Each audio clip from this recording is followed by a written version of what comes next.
तो रूस अमेरिका पे गिरा देगा, तू भी खत्म तू भी खत्म, ठीक है। फिर बच जाएगा बर्तानिया, वो गिराएगा रूस पर, तो चीन गिरा देगा फ्रांस पे, तो सारा तो दुनिया तो खत्म होना ही होना। लेकिन युद्ध इजराइल और फिलिस्तीन के बीच में है, तो अमेरिका क्यों गिराएगा? अमेरिका ही तो लड़ रहा है, इजराइल की क्या औकात है लड़ने की? कहाँ कह रहे हैं अमेरिका लड़ रहा है? पूरी 50,000 उसकी फौज है, उसका सारा जेट विमान है, वो जो थार सुने थार, वो उसी ने ला के दिया है, सारे डिफेंस सिस्टम उसके हैं, पूरे समंदर में उसने अपना बेड़ा ला के खड़ा कर रखा है, जिसका बेड़ा गर्क नहीं हो रहा अभी तक, वो सब तो अमेरिका का है। इजराइल जिस तरह का जंग हिजबुल्ला और हमास लड़ रहा है, अगर अमेरिका साथ न दे तो 5 दिन के अंदर वो घर में घुस के पटक के मारेगा, बम गोली तो छोड़ दिए, पटक के ही मार देगा, ऐसा जंग है। लेकिन अमेरिका है, फ्रांस है, जर्मनी है, इंग्लैंड है, सारी सेना वहाँ मौजूद है।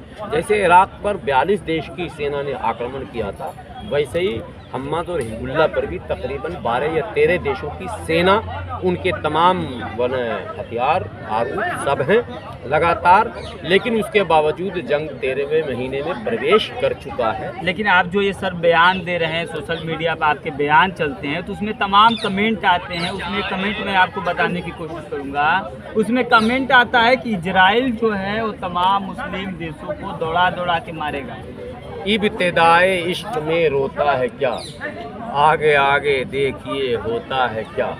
कमेंट करना तो क्या, उठाए मोबाइल हाथ में कुछ भी लिखिए, लेकिन जो होगा वो हम भी देखेंगे और वो आप भी देखेंगे। ये कोई इसमें कोई गुस्सा होने, नाराज़ होने या उन कमेंट करने वाले बेचारे शरीफ लोगों को हम कुछ बोलें, ये तो ठीक नहीं है। उनको भी लिखने का अधिकार है, लिखने दीजिए, और उनका अगर भावनात्मक लगाव इजराइल से है तो हम उसका भी विरोध नहीं करते हैं, हम सब स्वतंत्र हैं, जिनका जिससे लगाव है लगाए। उनका साफ साफ कहना है कि हमास हिजबुल्लाह एक उनका कुछ नहीं कहना, संगठन है। अरे उनका कहना है वो एंटी मुस्लिम भी हैं और भारत विरोधी भी है। भारत सरकार जो है हमास और हिजबुल्लाह को आतंकवादी मानती नहीं है, अब वो ज़बरदस्ती मानते हैं। एक पत्रकार हमसे यही जूझ रहा था, वो दक्षिणपंथी पत्रकार था, तो उसने कहा कि अच्छा भारत सरकार हिजबुल्लाह हमास को नहीं मानती है तो आप नहीं मानते? हमने कहा हाँ नहीं मानते।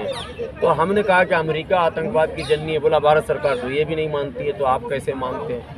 बात समझिए, सबके अपने अपने पक्ष हैं, लेकिन जवाब सबको समय देगा। गुलाम सरवर ने ठेका नहीं ले रखा सबके जवाब बोल दिया, समय की भी प्रतीक्षा आपको करनी पड़ेगी। लेकिन हम ऊपर वाले से प्रार्थना करते हैं, दुआ करते हैं कि ये जंग ख़त्म हो, आपस में प्यार मोहब्बत अमन हो, चैन हो, इंसानियत का कत्ल रुक जाए, बच्चे औरतें जो है यतीम ना हो, बेवा ना हो, समझे, शहर वीरान ना हो, और पॉल्यूशन से दुनिया के वो देश जिनका कोई लेना देना नहीं है वो भी ना उसके चपेटे में आ जाए। मैं लास्ट क्वेश्चन आपसे करूंगा, हिजबुल्लाह के जो नए संगठन में जो नए मंत्री बने हुए थे, उनकी मृत्यु के बाद नेतन्याहू ने साफ साफ ये इशारा किया था कि अब युद्ध बंद हो जाएगा।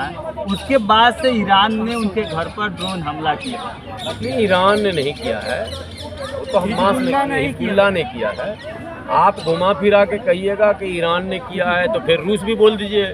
अगर माँ ने दूध पिलाया तो रूसे का नाम लो कि रूस ने किया है।